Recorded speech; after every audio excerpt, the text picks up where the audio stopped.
मैं समझती हूँ कि शादी मैं से हम का सफ़र है। वाह।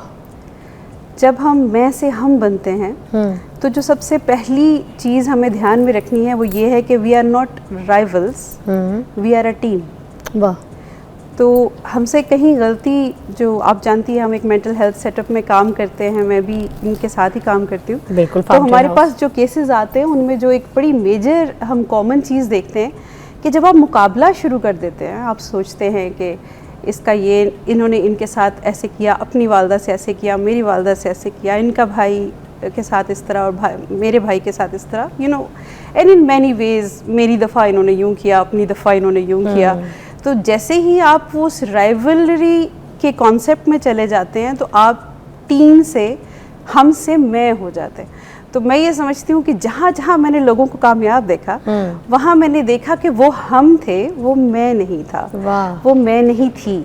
और मैं ये समझती हूँ कि जब आप हम की तरह सोचने लगते हैं तो फिर चीज़ें इम्प्रूव होती हैं, हम आंगी आती है, मोहब्बत आती है, तमाद आता है, और ये सिर्फ मियाँ बीवी ही नहीं, पूरे घर को बदल देता है, उसके पूरे एटमॉस्फेयर को बदल देता है। वाह। एक ब्रेक लेंगे आयशा जी, उसके बाद हम दोबारा ज्वाइन करेंगे यहाँ पर। और ज़बरदस्त जो है हम टॉपिक डिस्कस कर रहे हैं, कामयाब शादी का राज एक कामयाब कपल के साथ। Take a break.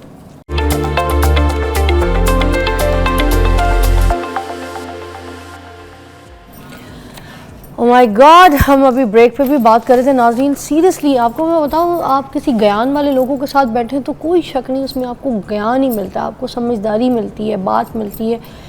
अब मैं इनसे भी ब्रेक में भी बड़े सारे पहलू पे बात करी थी, तो मुझे लगा कि आज के जो शो है ना उसमें मुझे इनसे बहुत सारे मशवरे चाहिए, जिस तरह का माशरा चल रहा है। सबसे पहले तो मैं आपकी तरफ भी आना चाहूँगी, मुझे बताइएगा कि ये जो अभी छोटी छोटी बात पे नोक झोंक होती है मियाँ बीवी में, और वो नोक झोंक इतनी लंबी हो जाती है कि वो उनके घर तक पहुँच जाते हैं बेगम के, और बेगम जो है उनके घर तक पहुँच जाती हैं। फिर वो बैन हो जाता है, तेरी माँ नहीं आएगी घर पे, वो कहेगा मेरी माँ आएगी, तेरी माँ नहीं आएगी, मेरा घर है, तेरे बाप का घर नहीं।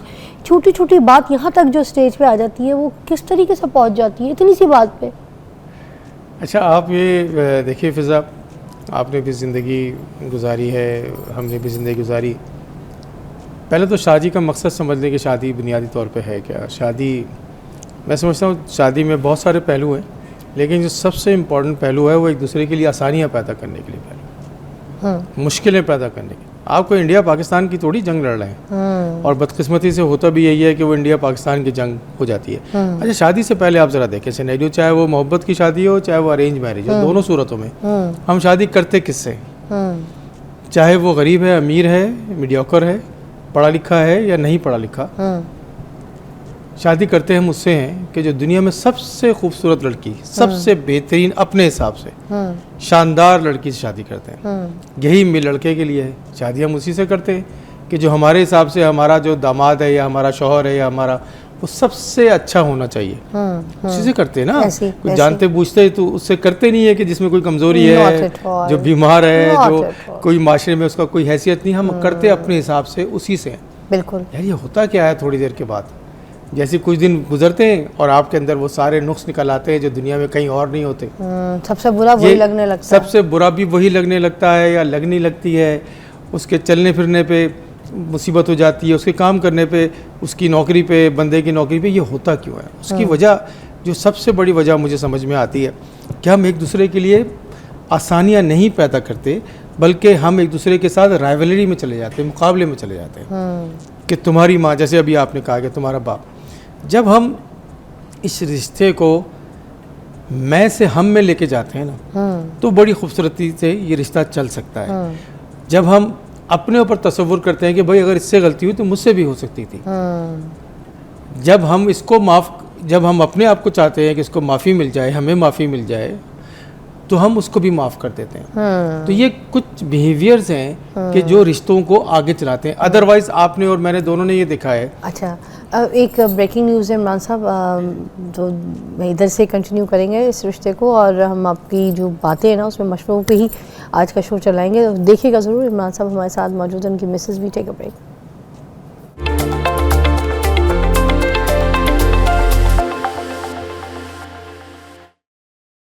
Welcome back. कामयाब शादी के ऊपर हम बात करें। अभी ब्रेक में इमरान साहब और उनकी मिसेज़ मुझसे डिस्कस कर रहे थे कुछ चीज़ों को, मैं उसी को सवाल बना के इनके सामने आपके सामने मिसाल पेश करूँगी। शादी से पहले एक लड़की जो है, अभी इमरान साहब कहते हैं कि सजदे करती है, इबादतें करती है, दुआएं करती है उसकी, कि जिस घर में मैं जा रही हूँ वो लड़का बहुत अच्छा निकले, मुझसे बहुत प्यार करे, मेरी खिदमत करे और ये हो, मैं खुश रहूँ, कामयाब रहूँ, मेरी शादी कामयाब रहे, सब कुछ रहे। और उसके बाद जैसे ही उस घर में जाती है तो उसके बाद जाने के बाद सबसे पहले उस लड़के को शक करना शुरू कर देती है, तैयार क्यों हुआ है, परफ्यूम कितनी लगा रहा है, जा किधर है, फ़ोन किसका आया है, किस लड़के से बात कर रहा है, ये लड़का इसको किसी लड़की से तो नहीं मिलवा देगा, या ये वो कोई भी ऐसी बात सोच। फिर सास के बारे में सोचना शुरू कर देगी कि सास से ऐसे क्यों बात कर रही है, ये बात क्यों नहीं कर रही है, ये नंद के ऐसे मिजाज क्यों। मतलब उस घर में स्पेस के साथ अपने आप को एडजस्ट करने के बजाय सबके लिए आप जासूसी एक जो है ना निगाह रख के बैठ जाती हैं, तो फिर आपका घर कैसे बचेगा, आपका घर कैसे बसेगा। मतलब एक कदम अगर आपके शौहर ने उठाया है तो दूसरा कदम आपको भी उठाना है। मगर कुछ ऐसी गलतियाँ जो मुझे लगता है जो हमारी शादी ख़राब करती हैं, उसमें हम उन गलतियों के बारे में पूछेंगे। सबसे पहले बताइए कि कौन सी ऐसी गलतियाँ की जाती हैं पेरेंट्स की तरफ से, बच्चों की तरफ से, जहाँ पर जाके शादी ख़राब हो जाती है। जी, बहुत ही खूबसूरत सवाल है। मैं समझती हूँ कि पेरेंट्स की जानिब से जो मेंटल तैयारी है ना, वो उसकी फ़िज़िकल तैयारी से ज़्यादा इम्पोर्टेंट है शायद। हम कहते तो हैं कि जहेज़ में आपको क्या चाहिए, दुल्हन बनेंगी तो कौन से कपड़े पहनेंगी, क्या चीज़ें आपको मिलेंगी, वो भी बता रही होती हैं। लड़के की भी ख्वाहिशात होती हैं, लड़की की भी ख्वाहिशात होती हैं, लेकिन ये सब सुपरफिशियल है, सतही है। जो असल तैयारी थी वो तो उसकी ज़हनी तैयारी थी, उसकी जहन साजी थी, उसकी वो इक़दार पर बातचीत थी, जिन इक़दार को उसने आगे जाके मलहूज़ ख़ातिर रखना है, कैसे उसने फ़ैमिली में रहना है, क्या माइंडसेट होना चाहिए। एक बड़ी खूबसूरत बात मुझे याद है, हमारे बुज़ुर्ग किया करते थे, वो कहते थे कि शौहर इमाम होता है। अब इस पे बहुत सी कंट्रोवर्सीज़ हैं कि लोग इसको कितना समझ पाते हैं, नहीं समझ पाते, लेकिन मैं ये समझती हूँ कि हर टीम का ही एक इमाम होता है, कोई एक तो कैप्टन होता ही होता है ना। तो आपको उस वैसे भी अल्लाह ताला ने शौहर को हाकिम रखा है, ऊपर रखा है जी, औरत के। बिल्कुल। तो जितने लोग हमारे पास काउंसलिंग के लिए आते हैं, उनमें जो बेहतरीन लोग हैं, ये वो लोग हैं जिनका एक इंग्रेडिएंट मुश्तरक है। और वो क्या इंग्रेडिएंट है?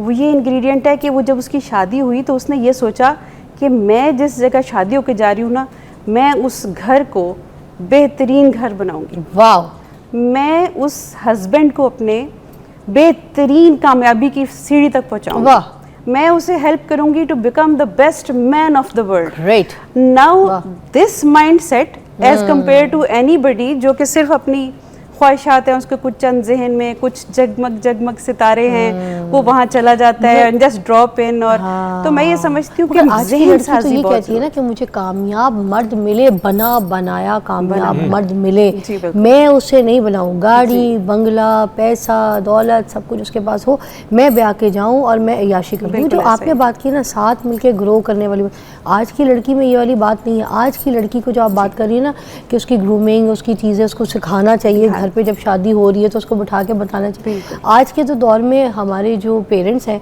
वो, और वो जो घर में तैयारियां हो रही होती वही हो रही थी कि मेहंदी में डांस किस किस्म का करना है, और मेहंदी के डांस के आइटम में कौन कौन डांस करेगा। वो कज़न करेगा, वो उसका क्लास फेलो करेगा, वो उसका दोस्त करेगा, वो भाई का दोस्त करेगा, वो सारे मिलके जो है ना डांस करेंगे।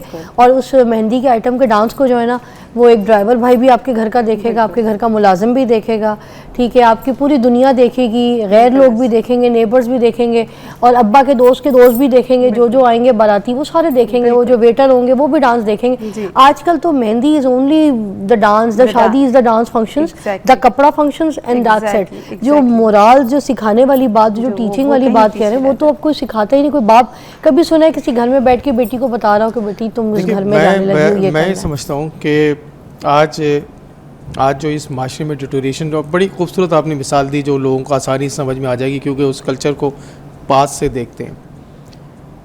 एक जो घरों में जो डिवीज़न पैदा हो रही है, मेरे पास 2 कहानियाँ हैं, वो भी मैं सुनाता हूँ, लेकिन उससे पहले एक बात था। जो घरों में बहुत ज़्यादा डिवीज़न पैदा हो रही है, बच्चे माँ बाप से दूर होते जा रहे हैं। भाई माएँ जो है ना वो खाना ही नहीं पकाती, जब खाना नहीं पकाती तो वो साथ मिल के खाते नहीं हैं, वो ऑर्डर करते हैं।